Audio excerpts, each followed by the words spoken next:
Papa Doms, paano pag sinabi niyang hindi niya ako gusto?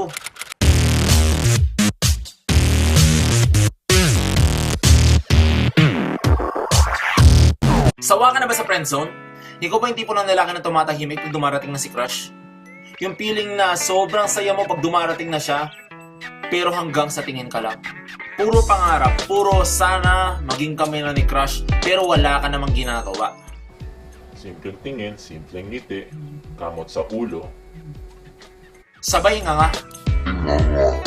Ang masasabi ko lang, laging sa huli ang pagsisisi. Kaya kung ako sa'yo, kumilos-kilos ka na bago ka pa maunahan ng iba. By the way, just call me Papa Doms. Huwag kang mag-alala, hindi pa huli ang lahat. Lagi mong tatandaan, okay lang mabasted basta hindi torpe. Ulitin mo lang 3 times sa isip mo bago mo kausapin si crush. Okay lang mabasted basta hindi torpe. Okay lang mabasted basta hindi torpe. Okay lang mabasted basta hindi torpe. Bago niyo lupitan ang inyong mga crush, kailangan mas maintindihan niyo muna ang inyong mga sarili.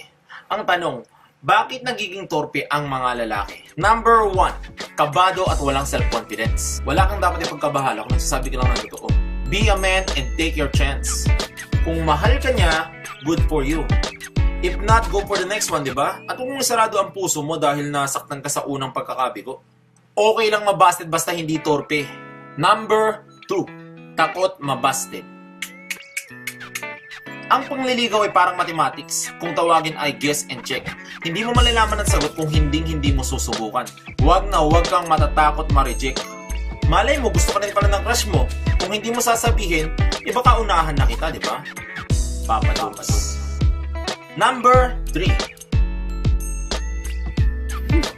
Masyadong negatibong mag-isip.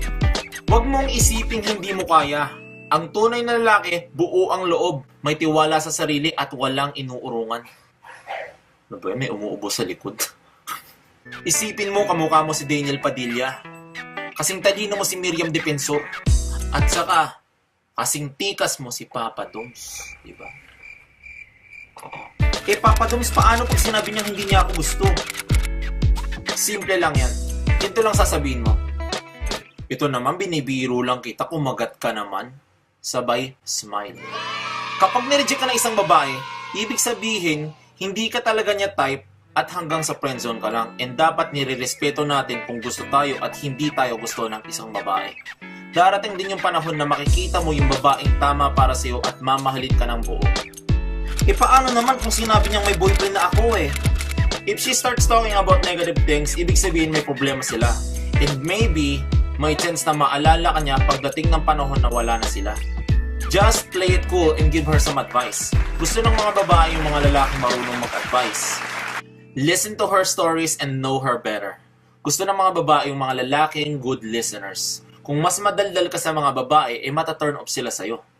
And take note, turn on sa mga babae ang mga lalaking magaling mag-advise. On the other hand, if she tells you na masaya naman ang relasyon namin, masaya kami, irespeto natin ang kanilang relasyon. Go for the next one and move on. And if the girl tells you that they are happy together, just keep your distance and respect their relationship. Go for the next one and move on. Maraming babae sa schools, malls, and grocery stores. At once ready ka na at confident ka na, pwede ka na magtapat sa babaeng nagugustuhan mo. Number 1, keep your eye contact. Wag po, kuya. Wag po. Number 2, be confident. Dapat hindi ka masyadong seryoso. Yung tipong relax ka lang and sakto lang, di ba? And mas gusto ng babae yung mga lalaking may sense of humor. Be yourself and sabihin mo lang ang nararamdaman mo. At sinisigurado ko sa iyong dalawa lang ang kalalagyanan mo. Pwedeng maging kayo o maging kami.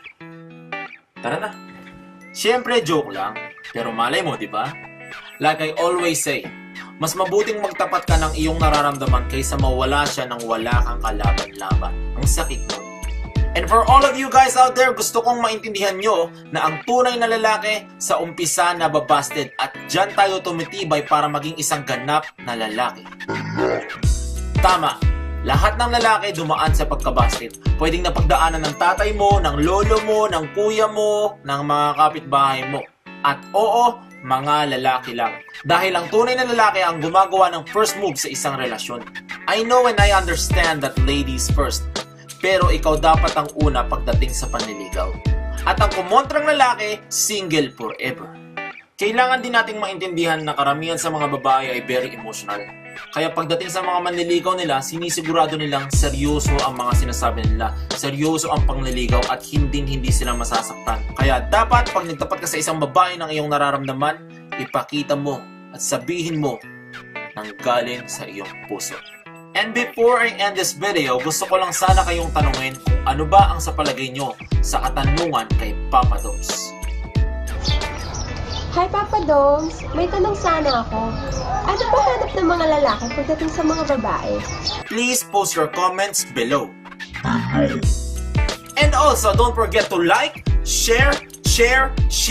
And that is for today's video. This is Papa Doms and I will see you next time. Peace and bye.